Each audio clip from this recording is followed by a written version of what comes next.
So we've had two really interesting speeches so far this morning. So really sort of interesting to hear Simon's view of how the future of power looks.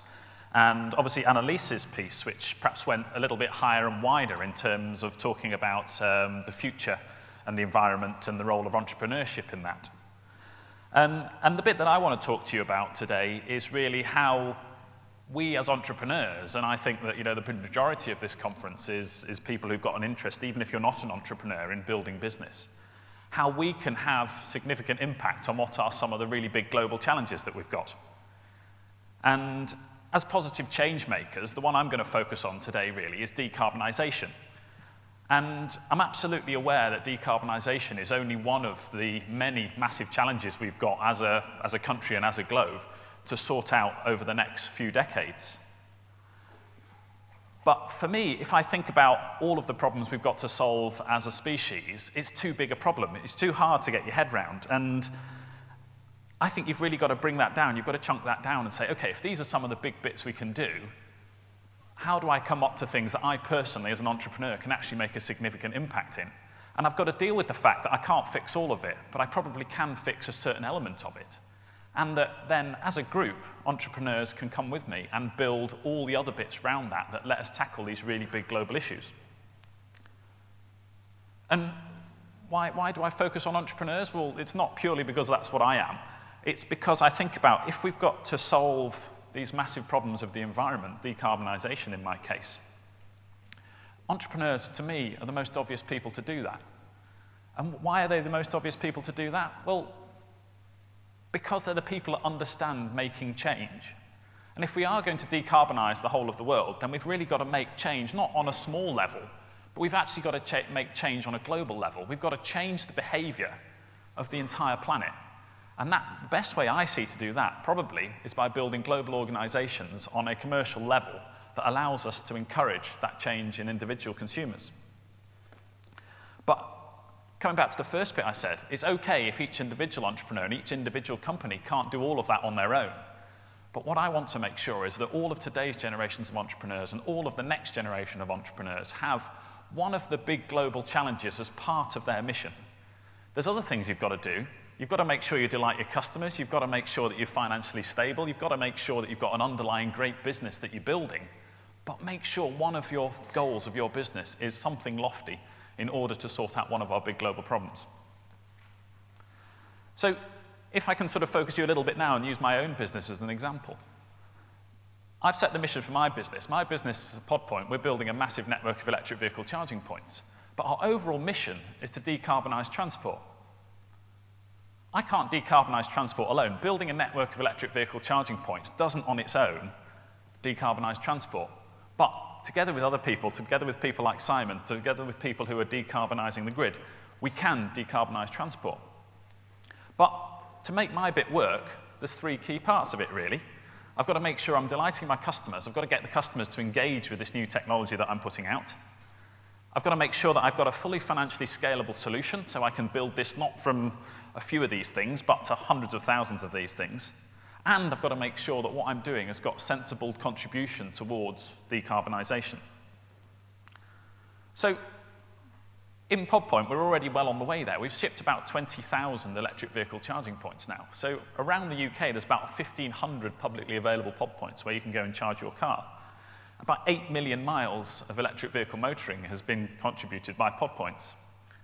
And how have we done that? Well, let me talk to you about that a little bit. The first thing is that we've managed to engage a number of things. We've really engaged with the consumer. And to engage with the consumer, you've got to give the consumer something better than there originally was. And this is a bit where I'm afraid I'm going to have to get you guys involved a little bit for a moment. But can you put your hand up if any of you have used a petrol station in the past month or so? Right. Somewhat not surprisingly, quite a lot of you use petrol stations. Now, put your hand up again if you thought that was a really good consumer experience. It wasn't that bad, was it? Some of you must have enjoyed using a petrol station. So my personal thesis there is the majority of us accept the petrol station model as a reasonable way of doing things. But I'm not really a strong believer in that. I think it's not a particularly good experience, and I'll tell you why. If you think about it, the time that we normally use a petrol station, it goes something like this. I leave my house, I'm on the way to a meeting, I'm probably late because my children have stop me leaving the house on time. I look down, my car's got no petrol in it, and now I've got to divert off my standard route to go and find a petrol station. Once I've done that, I've got to stop. I've got to get out of my car for 2 or 3 minutes. I've got to stand and pour hydrocarbons into my vehicle for those 2 or 3 minutes. And then I've got to pull the thing out, probably coat my hand, and if I'm not lucky, my suit trousers with a load of diesel. And then, just to top it off, I've got to wander into a small booth and pay 100 quid for the privilege. So today's experience of how we're putting energy into our cars, I would say is not a great experience. I would go as far as to say that when we talk to our kids in 10 or 15 years and we tell them this quaint old story about how we used to put energy into our cars using a petrol station, they'll roll around the floor laughing. That was such a bad consumer experience. It wasn't anything other than inconvenient, cold, wet, stinking, and expensive. That's my summary of the petrol experience. So why am I telling you this? Well, because the way that we're going to put the energy into our electric vehicles in the future is going to really be quite different. We're going to put energy into our electric vehicles whenever they're stopped. And if you think about your car, it's probably stationary for about 90% of its life. So when your car's at home, it's going to be plugged into a pod point. There's going to be energy flowing into that car. You're going to get in, you're going to drive to work, and there's going to be energy flowing into your car while it's parked at work. Once you finish your day and you go off and do your leisure time activities, you pop to the gym, you probably got it by now, but it's going to be plugged in while you're at the gym, and energy is going to be flowing into it. But why is that a better consumer experience? Well, if you think about that model, if my car is always charging when it's stationary, whenever I get back to it, it's full of energy. And if you turn that into the old world, if you look at that in terms of internal combustion engines, if your car was full of petrol or diesel every time you got in it, how often would you need to go through that awful experience of spilling petrol down your trousers and paying 100 quid for the privilege of going to a petrol station? To me, the answer probably is you wouldn't.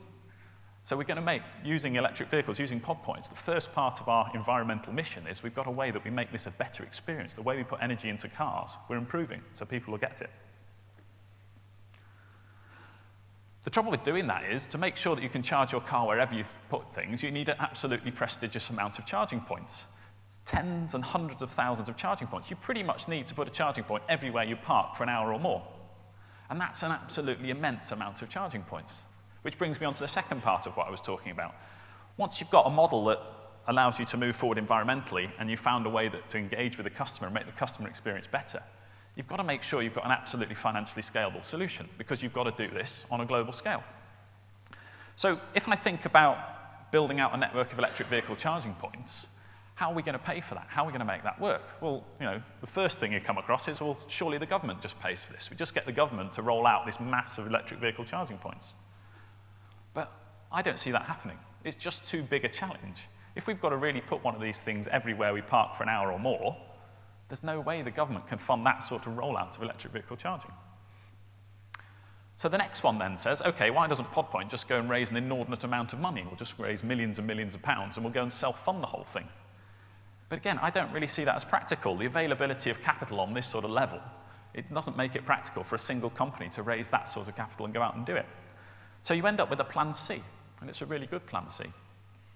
What you have to do in order to build out a massive network here is you have to sell these products to individual businesses. So you have to create a value proposition. So whenever you see one of our charge points, they're a black thing with blue LEDs down the side of them, you may well have seen them around the UK. We've actually sold that to someone. We've created a value proposition, and we've persuaded that customer that it's worth them having a charging point. And of course, the exact way we do that changes slightly depending on who that customer is, what kind of business it is we're selling to. But the basics are fairly simple. We enable a revenue flow. So when you use one of those charging points, the EV driver pays for the privilege of doing that, and the majority of that money flows back through to the host. And the second thing we do is we make sure that that charging point is mapped and that all EV drivers know where it is. So not only are we enabling revenue flows, but we're encouraging more people to that location. So 2 good reasons why an individual location would want to have a charging point. More customers and more revenue. Really good commercial reasons to move forward. And the other thing that happens there is that we're not centrally using our own budget to build this massive network anymore. We're effectively crowdsourcing this enormous network of electric vehicle charging points. So we're using a little bit of each of our customers' budgets. And that does 2 things. That means you can make a sustainable model without an enormous amount of capital. And it also means you can scale immensely quickly. We're only just at the very beginning of getting electric vehicles into the market, but all the projections that I see of where this is going, it's going to go extremely quickly once it gets into mass adoption. And if it's going to go extremely quickly, you need to be able to spend money at an absolutely prestigious rate in order to build this new infrastructure. And that sort of crowdsourcing model, where you're effectively using a tiny bit of each of your hosts' budget to build a network, that allows you to do that at scale. So you find a way to delight your customers. You find a way which scales in line with the mission of making mass change. And you also make sure that what your business is doing has got a fundamental ecological agenda. So my one, the decarbonisation. So electric vehicles, if you look at them in isolation, are sort of zero tailpipe emissions, zero carbon just as a device. But we obviously need to look a bit wider than that. We need to think about what we call in the industry as the well-to-wheel efficiency. An electric vehicle is about 70% more efficient well-to-wheel than the most efficient internal combustion engine car.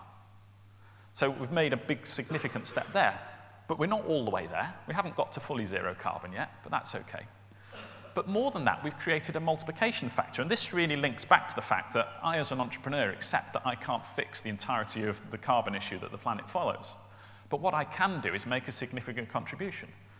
The more people that are charging electric vehicles, then the bigger the multiplication effect of each amount we reduce the carbon intensity of the grid. So each 1% reduction in the carbon intensity of the grid has a bigger net effect on the planet the more of us are using electric vehicles. So you get this beautiful multiplication effect, which makes it even bigger than the initial calculation shows. And just to help that in the short term, and Simon talks a lot about this in terms of there's a timing element to this, we do carbon offsetting. So whenever you charge on any of our public charge points, we carbon offset 100% of the energy that's flown through that device. So we've started to get the thinking into people's minds of how charging your electric vehicle is making a mass contribution to decarbonising the planet. So bringing that into sort of some sort of conclusion, why have I told you this big story about what Pod Point's doing of building electric vehicle charging networks? It's really to illustrate that my fundamental belief that the big challenges that we're facing as a planet at the moment, this sort of head to future resource abundance, is all about things that are too big to handle. I listened to Annalise's presentation, and each of those 8 slides she put up there, I think, wow, they're big. I can't do even one of those on my own. And I'm a relatively successful entrepreneur who's got some traction in terms of building businesses. I still think they're big. But we don't need to worry about the fact that we can't do all of it on our own. All we need to do is a small but significant contribution. And I think that's my main rallying call coming out of this, is that as entrepreneurs, as you're thinking about your next business venture, as you're thinking about your current business venture, it doesn't need to be entirely 110% focused on a single ecological or big issue, but a part of what you're doing has to be focused on one of these big planetary issues that we've got to sort out. And if you do that, and the person next to you and the entrepreneur next to you does that as well, then together we solve these large-scale issues. We don't have to do it all individually. And that's my piece.